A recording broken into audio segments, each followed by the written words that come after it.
오늘은 마태복음 23장 말씀을 통해서 말씀을 깨닫는 지혜와 응답받는 기도의 은총이 우리에게 넘치게 될 줄로 믿습니다.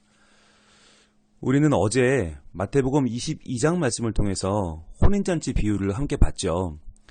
그 혼인잔치 비유의 마지막은 바로 왕이 준 예복을 입지 않고 자신의 옷을 고집하며 앉아있는 한 사람에 대한 이야기로 끝났습니다. 자, 왕이 주는 옷, 왕이 주는 자격이 아니라 자기의 자격으로 고집하는 사람, 자기의 권위와 자기의 행위로 그 자리에 들어가려고 하는 사람은 누구였을까요? 그 사람이 누구인지 오늘 23장은 정확하게 보여주고 있습니다. 보겠습니다. 1절입니다. 이에 예수께서 무리와 제자들에게 말씀하여 이르시되, 자, 노란색 드시고 표시해야겠죠? 예수께서 무리와 제자들에게 말씀하십니다. 무리는 넓은 개념이죠. 예수님을 따르는 모든 이들. 이 중에는 여러 가지 다른 의도도 물론 섞여 있어요. 무지해요. 그러나 예수님은 이들도 대상으로 말씀하시고, 제자들, 소수이죠. 마음을 빼앗긴 사람들, 마데테스, 그들을 대상으로도 예수님은 똑같이 말씀하신다. 즉 예수님의 말씀은 마치 씨앗처럼 네 가지 밭에 다 뿌려지잖아요. 그런데 밭에 따라서 결실이 다르죠. 그러나 씨는 똑같다는 거예요. 공평한 씨가 뿌려지는 거죠. 지금 이 시간에도 예수님의 말씀은 수많은 사람에게 뿌려지고 있어요. 우리의 마음에도 마찬가지죠. 그렇다면 과연 그 말씀이 내 안에서 어떤 열매를 맺을까? 우리는 그것을 생각하면서 이 말씀을 들을 필요가 있어요. 그래서 그냥 오늘 좋은 말씀 들었네 라고 지나가면 사실 우리의 마음속에는 변화가 없어요. 그러니까 말씀을 들을 때 우리가 항상 고민해야 될 것은 씨앗이 아니라 열매입니다. 그래서 이 말씀이 오늘 나를 통해서 어떤 열매를 맺게 될까? 나를 통과한 말씀은 과연 어떤 변화를 일으킬까라고 하는 것을 기대하면서 이 말씀을 읽으실 필요가 있습니다. 자, 2절입니다. 서기관들과 바리새인들이 모세의 자리에 앉았으니 라고 말씀을 하세요. 자, 바로 이 서기관과 바리새인들이 바로 22장의 혼인잔치 비유에 나왔던 바로 그 사람들이에요. 왕이 준 예복을 입지 않고 자신의 예복을 고집하는 사람들. 그러니까 나는 이 혼인잔치 온 다른 사람들과는 다르다.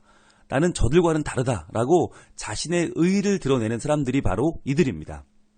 자, 어떻게 알 수 있냐면 모세의 자리에 앉았으니 그랬잖아요. 모세의 자리에 앉았다는 말은 무엇일까요? 이것은 추상적으로도 이해할 수 있지만 매우 구체적인 말씀인데요. 그 당시에 회당이 있었잖아요. 회당에서 사람들이 하나님의 말씀을 읽기도 하고 해석하기도 하고 선포하기도 했는데 그 회당 앞 중앙에 있는 자리, 의자가 이름이 모세의 자리였어요. 그 모세의 자리에 앉아있는 사람이 누구냐면 양쪽에 팔걸이에 팔을 얹고 이렇게 아주 위험있게 앉아있다가 쓱 일어나서는 말씀을 펴고 자, 율법을 봅시다. 이렇게 말씀을 시작하는 거죠. 바로 그렇게 말씀을 전하는 자리에 앉은 사람을 모세의 자리라고 해요. 그런데 이 모세의 자리, 이것을 추상적으로 해석하면 어떻게 될까요? 바로 자기가 모세가 된 것처럼 그렇게 살았다는 거죠. 마치 자기가 말씀을 직접 받은 것처럼, 자기가 말씀을 직접 지금 해석하여 전하는 것처럼. 실제로는 아니잖아요. 실제로는 내가 받은 말씀이 아니죠. 하나님이 주신 말씀을 선지자들이 받아서 전해줬잖아요. 율법과 선지자로 전해진 말씀을 우리는 선포할 뿐인데 마치 내가 직통계시를 통해서 하나님과의 특별한 관계를 통해서 뭔가를 받아낸 것처럼 그렇게 착각하면서 그렇게 말씀을 전했다는 거예요. 이것은 우리에게도 시사하는 바가 있는데 말씀을 전한다, 내가 말씀을 읽는다, 또는 말씀을 많은 사람에게 선포한다. 우리는 그런 자리에 앉을 때 항상 주의해야 되는 거죠. 내가 겸손한 하나님의 종으로서 이 말씀을 대하고 있는가, 아니면 마치 모세라도 된 것처럼 모세의 자리에 앉기를 좋아하는가 돌아봐야 되는 거죠. 자, 그런데 그 자리에 앉아있는 사람들을 주의하라는 거예요. 3절입니다. 그러므로 무엇이든지 그들이 말하는 바는 행하고 지키되 그들이 하는 행위는 본받지 말라 라고 말씀하세요. 이게 오늘의 포인트입니다. 왜 그들을 주의해야 되는가? 왜 그들이 혼인잔치에서 결국은 쫓겨나서 슬피 울며 이를 가게 되는가? 말하는 바는 너무너무 멋져요. 그러나 행위는 본받을 것이 없단 말이에요. 그들은 말만 하고 행하지 아니하며. 자, 여러분 그 당시는요 대부분이 문맹이에요. 글을 읽을 줄을 몰라요. 그런데 서기관이라는 사람들은 어떤 사람들이냐? 성경을 읽고 쓰고 그것을 기록해서 남겨두는 사람들이죠.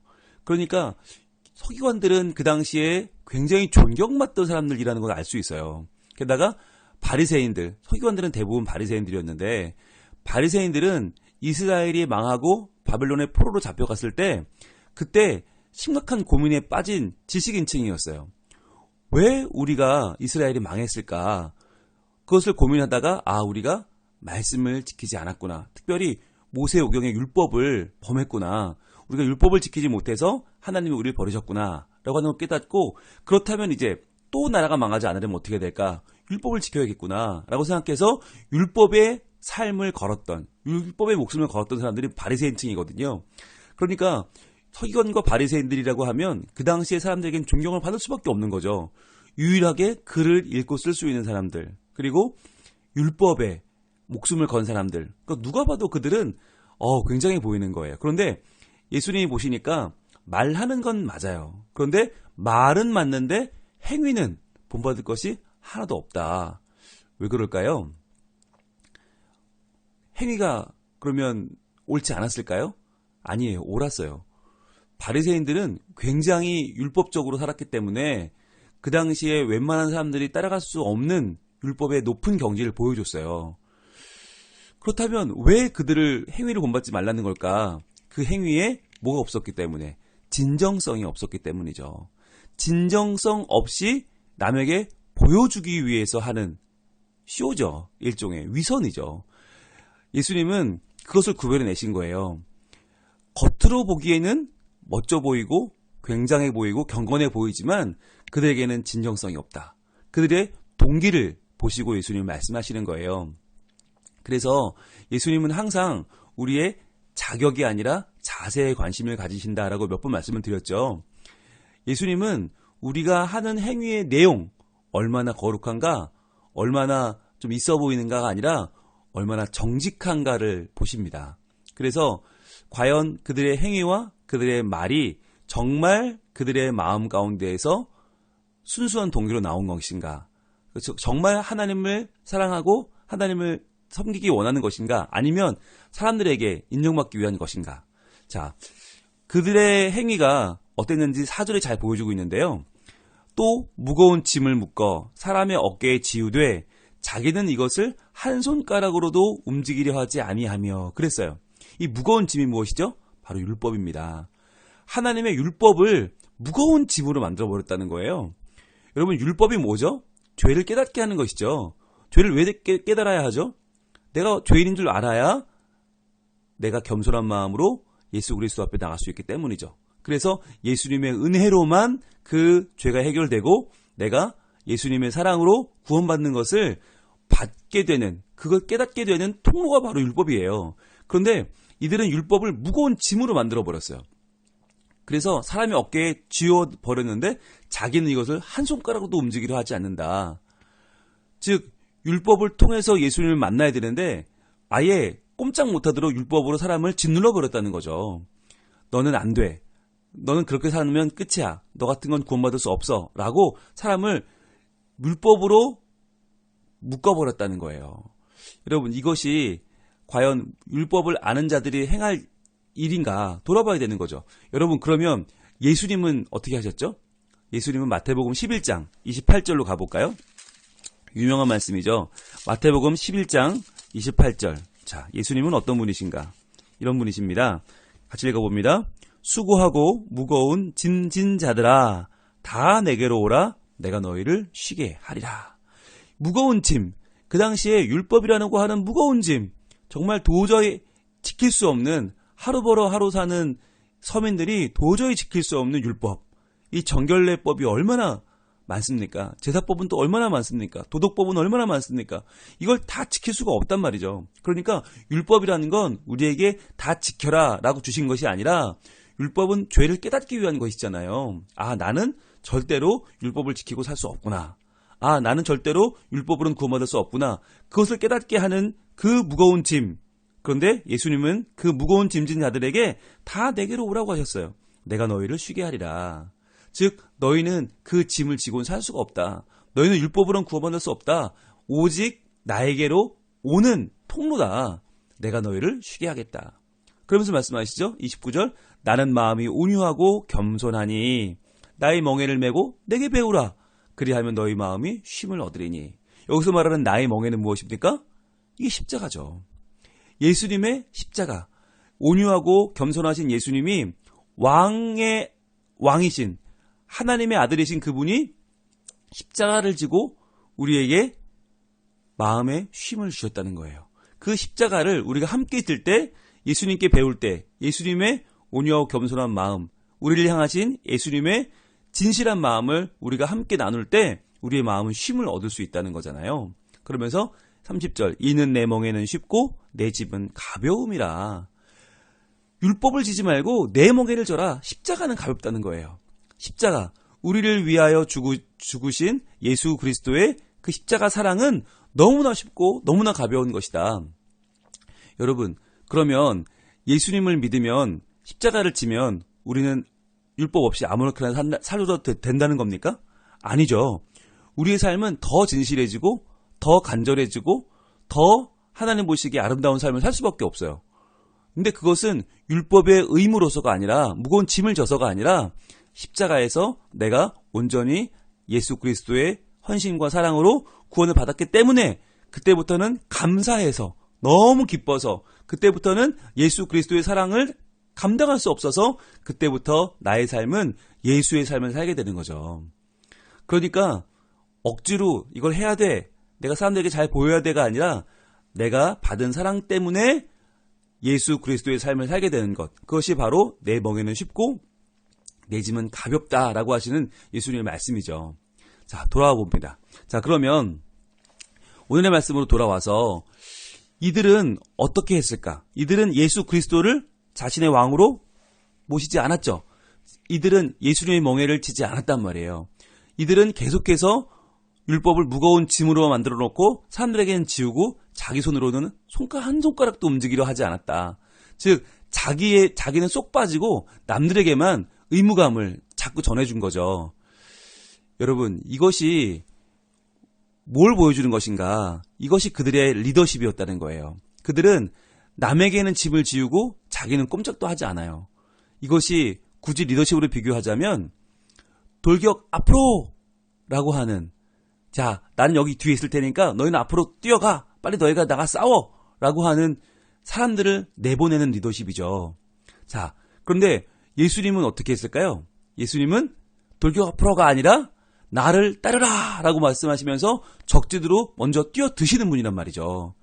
예수님은 먼저 짐을 지시고 뛰어 들어가세요. 그래서 우리에게는 그 짐이 더 이상 짐이 아니라 은혜가 되게 만들어주시는 분, 진짜 왕이신 거죠. 예수님은 어떤 분이신가? 실천하는 왕이세요. 스스로 세례를 받으시죠. 사단에게 40일간 시험도 받으십니다. 친히 수많은 사람들을 만나서 병을 고치고 천국복음 전파하시고 말씀표를 가르치시죠. 친히 12제자 세우시죠. 70인의 전도자 파송하시죠. 스스로 당하실 고난과 죽음을 예언하시죠. 선포하시고요. 또 결국에는 그것을 이루기 위해서 자신을 온전히 내어주기 위해서 지금 예루살렘까지 오셨단 말이에요. 즉 예수님은 어떤 리더냐? 실천하는 리더고 먼저 행하시는 리더예요. 그래서 우리가 예수님을 따라가면 그분의 은혜를 입을 수밖에 없는 것이에요. 그런데 이 당시에 서기관과 바리새인들은 말만 그럴듯했다는 거예요. 말은 그럴듯한데 삶이 따르지 않으니까 그들은 인정할 만한, 따라갈 만한 리더가 아니었다는 거죠. 교회 안에서도 그런 분위기가 있잖아요. 말 잘하는 사람이 믿음 좋은 사람으로 취급받는 분위기가 있어요. 그런데 그 사람의 말이 그 사람을 보여주는 것은 아닙니다. 우리는 처음에는 혹해요. 아, 저 사람 말 잘하니까 괜찮은 사람인가?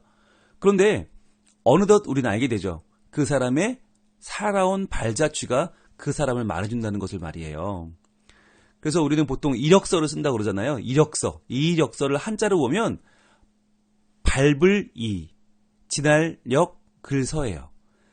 내가 밟아온 지난 날들, 즉 내가 살아온 지난 날들이 나의 이력서인 것입니다. 그래서 마이크 잡고 앞에서 떠드는 사람들 주의해야 됩니다. 저 같은 목사들 그리고 리더들, 주목받은 사람들은 정말 주의해야 돼요. 내가 과연 내가 전하는 말씀대로 살아오고 있는가. 만약에 내가 전할 말씀대로 살지 못하고 전하고 있다면 무엇일까요? 우리는 아마 부끄러운 구원을 얻을 수도 있어요. 물론 예수 믿으니까, 입술로 고백하니까 구원이 없겠죠. 그런데 부끄러운 구원을 얻을 수도 있다. 늘 자신을 쳐서 말씀에 복종시키는 삶이 중요합니다. 그래서 단순히 구원받은 것으로 만족하지 말고 말씀대로 사는 삶을, 한 차원 높은 삶을 우리는 꿈꿔야만 하는 것이죠. 자, 그런데 말씀으로 돌아옵니다. 5절입니다. 그들은 그럼 어떻게 살았나? 서기관과 바리새인들은 어떻게 살았나? 5절, 그들의 모든 행위를 사람에게 보이고자 하나니. 이게 포인트예요. 여러분 분홍색을 드시고 사람에게 보이고자 하나니 표시해 보세요. 그들의 시선은 사람에게 가 있었어요. 그들의 생각과 그들의 중심은 사람에게 가 있었어요. 즉 사람들이 나를 보고 뭐라고 할까? 사람들의 반응에 마음을 빼앗겨 버린 것이에요. 그래서 어떻게 했어요? 곧 그 경문띠를 넓게 하며 옷수를 길게 하고. 자, 경문띠라는 것이 뭐냐면 신명기 6장 8절에 하나님이 말씀을 손목에 매어 기호로 삼고 내 미간에 붙여 표로 삼으라고 하셨잖아요. 손목에 매고 미간에 붙여라. 여러분 말씀을 손목에 어떻게 매죠? 미간에 어떻게 붙여요? 작은 상자에, 양피지 상자에다가 그걸 매주자라고 하는데, 그 매주자라는 양피지 상자에 이 상자에다 이 말씀을 적어서 그 안에 넣은 거예요. 그래서 그 양피지에 말씀을 적어서 작은 상자에 담아서 이마에 달고 팔에 붙인 거예요. 말씀을 그대로 행한 거죠. 자, 이렇게 하는 이유는 뭘까요? 남에게 보라고. 사실 신명기 6장 8절에서 손목에 매라 미간에 붙여라, 이 말은 실제로 붙이란 말이 아니라 그만큼 이 말씀을 가까이 하라는 거잖아요. 우리가 손으로 행할 때마다 말씀대로 행하고, 미간에 붙이란 말은 항상 내 중심에서 그 말씀을 떠올리라는 말인데, 이 서기관과 바리새인들은 글자 그대로 상자에다가 이 말씀을 적어서 이마에 붙이고 팔에 붙였단 말이에요. 자, 그렇게 해서 사람들에게 그 경문의 띠를 넓게 해가지고 나 이렇게 말씀을 잘 붙이고 다닙니다 라고 말하는 거죠. 과연 그 상자에서 과연 그 양피지를 꺼내서 말씀을 직접 읽을까요? 읽게 될까요? 그러진 않으면서 붙이고만 다니고 있는데 그 띠를 넓게 해서 마치 굉장히 눈에 잘 띄게 만든다는 거예요. 게다가 옷술을 길게 한다는 말은 뭐냐면, 옷술은 율법을 기억나게 하려고 붙이는 것이거든요. 그런데 이것을 길게 한다는 것은 자신들이 율법을 얼마나 잘 지키는지를 과시하려고 하는 거죠. 즉 이들의 목표는 사람에게 보이려고 하는 것. 사람들이 나를 잘 봐줬으면 좋겠다. 여러분, 그런데 사람들에게 희망을 두면 우리의 삶이 과연 안정적이 될까요? 사람들은 나를 바로 알고 평가해 줄까요? 그렇지 않죠. 우리는 그렇지 않다는 걸 분명히 알죠. 사람들은요, 냄비와도 같아요. 금방 끓다가 금방 또 식어버려요. 제가 부산에 와서 처음에 적응이 안 된 게 반응이 없다는 거였어요. 반응이 없다. 뭘 해도 반응이 없는 거예요. 제가 서울에서 부목사로 사역할 때는 저희 교구민들이 있잖아요. 그러니까 제가 뭘 조금만 잘해도 우리 교구민들이 막 엄지척을 해주시고 목사님 최고라고 하고 목사님 짱이에요. 막 굉장히 좀 뭐랄까 많이 격려를 받았어요. 그러다 보니까 아, 내가 좀 잘하고 있구나 이런 마음을 가질 수 있었거든요. 서울 사람들은 또 말을 이렇게 그럴듯하게 하잖아요. 그런데 부산에 내려오니까 뭘 해도 반응이 없는 거예요. 뭘 해도 정말 아, 이렇게 하면 좀 반응이 있을까? 저렇게 하면 좀 사람들이 반응을 할까? 잘한다고 그럴까? 정말 이 방법 저 방법을 써봐도 그냥 아무도 말이 없어요. 누구도 아, 목사님 최고예요, 잘해요 하는 분이 아무도 없는 거예요. 그래서 와, 처음에는 정말 적응이 안 돼서 한참을 고민을 했어요. 내가 문제가 있나? 내가 뭘 잘못하고 있나? 그런데 어느 날 한 분과 이야기를 나누다가 알게 됐어요. 그러시더라고요. 같은 고민을 하고 있는 목사님들을 만나서, 서울에서 오신 목사님들, 부산에서 목회하시는 분들을 만나 얘기하는데 그분들이 그러시더라고요. 부산 사람들은 뭐라고 안 하면 잘하고 있는 거래요. 그러니까 뭐라고만 안 하면 잘하고 있는 거다. 마음에 안 들면 얘기를 하신다는 거죠. 근데 얘기 안 한다는 건 잘하고 있는 거니까 걱정하지 말고 하던 대로 하세요. 그러시더라고요. 와, 그런데 그 말이 처음엔 되게 서운했어요. 아니, 잘하면 잘한다고 해야지. 그래야 사람이 더 열심히 하지. 아니, 이렇게 반응을 안 해주면 어떡해. 그런데 시간이 지나면서 만약에 제가 처음 부산에 와서 뭔가 열심히 할 때 교인들이 잘한다, 우리 목사님 최고다 반응을 했다면 제가 그 반응 때문에 그 반응을 얻으려고 사람들을 보고 목회하지 않았을까.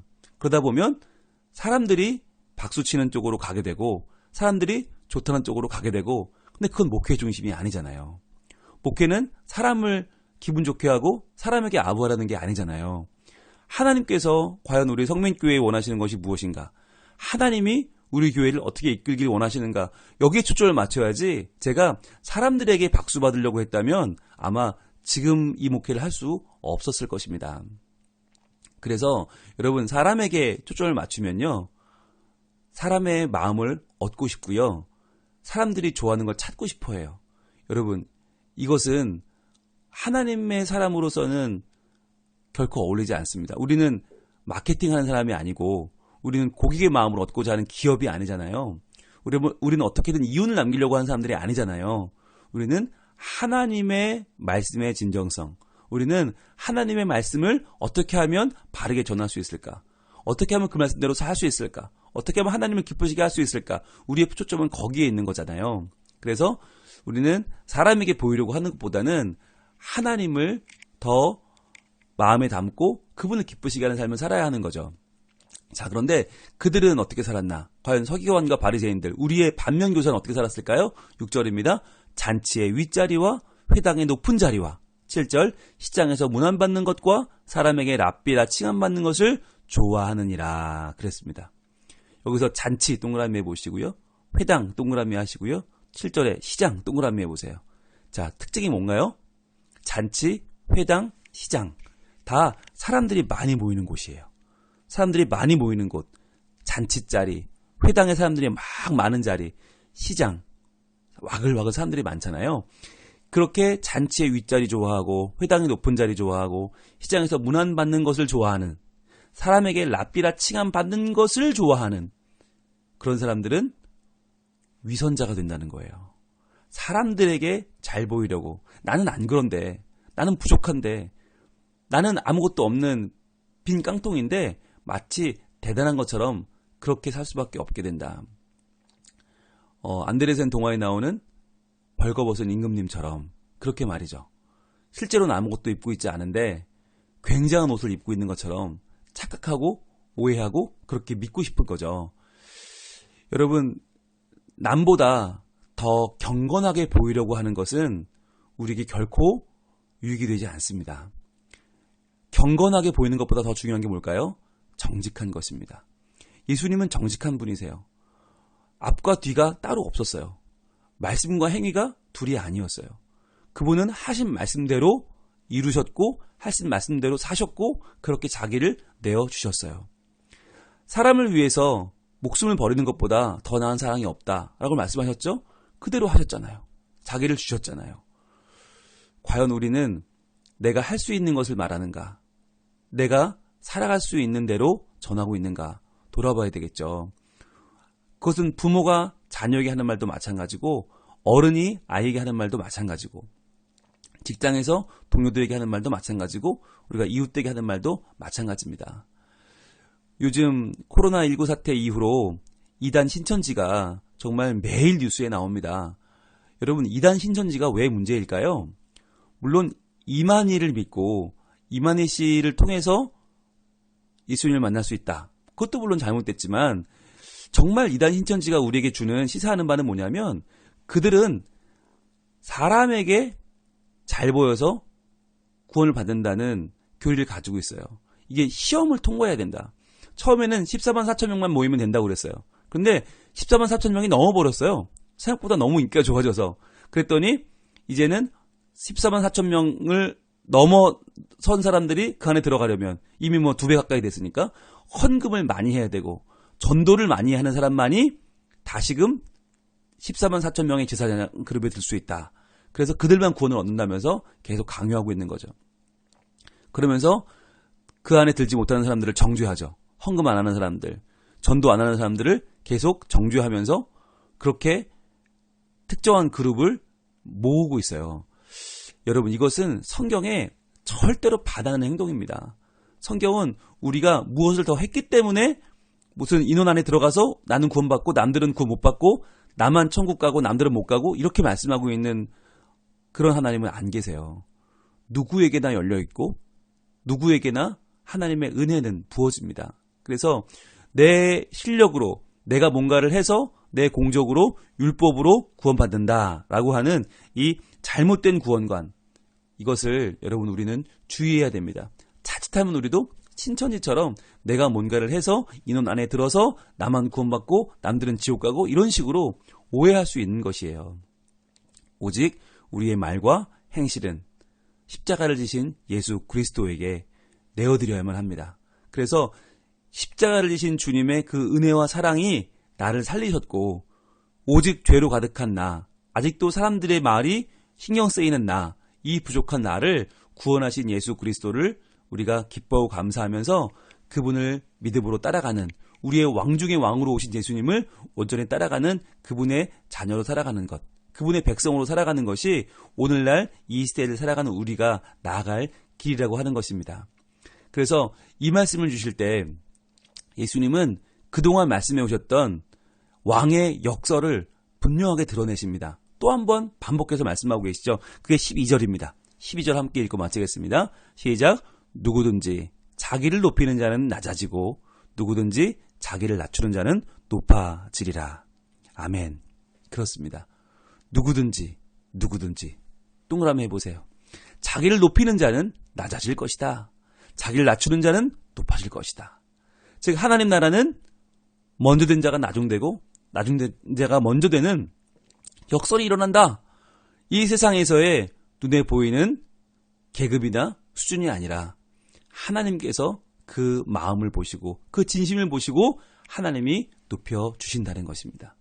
그래서 이 땅의 기준으로 살 것이 아니라 하나님의 눈, 하나님의 시선, 하나님의 마음을 품고 거기에 우리의 초점을 맞추고 우리가 하나님 나라에서 높아질 것을 기대하면서 이 땅에서는 겸손하게 사랑하면서 나누면서 우리의 마음을 내어주며 그렇게 살아가는 하나님 백성으로 오늘도 승리하시기를 축복합니다. 기도하겠습니다. 하나님 감사합니다. 주님, 우리는 여전히 세상에 시선을 빼앗기고 마음을 빼앗기고 살아갑니다. 그래서 우리는 사람들의 말에 흔들리고 사람들의 응원과 지지를 늘 목마르게 기다리고 있습니다. 하나님, 그러나 이렇게 사람에게 보이려고 하는 모든 행위는 위선이고 이것은 절대로 하나님 나라에 들어갈 수 없는 우리의 연약한 모습임을 오늘 예수님 말씀하고 계십니다. 서기관보다 낫지 않으면, 바리새인보다 낫지 않으면 우리는 천국에 들어갈 수 없는데 주님, 그렇다면 어떻게 살아야겠습니까? 오늘도 우리에게 주시는 하나님의 말씀을 받되 이 말씀이 율법이 아니라 이 말씀이 은혜가 되고 나를 살리는 예수 그리스도의 사랑과 은총임을 기억하게 하여 주시옵소서. 그래서 나도 남을 정죄하거나 남을 비난하는 도구로서가 아니라 영혼을 구원하는 기쁨의 도구로 이 말씀을 사용하게 하시고 우리가 구원받았음을 기뻐하면서 함께 감사하며 주님 앞에 나아가는 주님 백성으로 살게 하여 주시옵소서. 코로나19 사태 이후로 참 어수선한 삶을 살고 있습니다. 많은 사람들의 마음이 지금 굳어지고 있습니다. 하나님, 교회가 비난을 받고 있습니다. 이러한 때에 하나님께서 우리의 마음을 감싸주시고 사람의 말이 아니라 하나님의 말씀에 귀를 기울이게 하시고 하나님이 주시는 참된 위로와 평강을 누리는 우리 성민 가족들 될 수 있게 하여 주시옵소서. 이럴 때일수록 더욱더 하나님께 우리의 마음을 드려서 주님, 오늘도 기뻐하며 살기 원합니다. 평강 가운데 살기 원합니다. 사랑하며 살기를 원하오니 하나님, 오늘도 이 말씀으로 우리를 충만케 하시고 말씀 가운데 길을 보여주시고 왕이신 예수님을 따라 걸어가는 우리 모두가 되게 하여 주시옵소서. 영광을 받으실 예수 그리스도 이름으로 기도합니다. 아멘.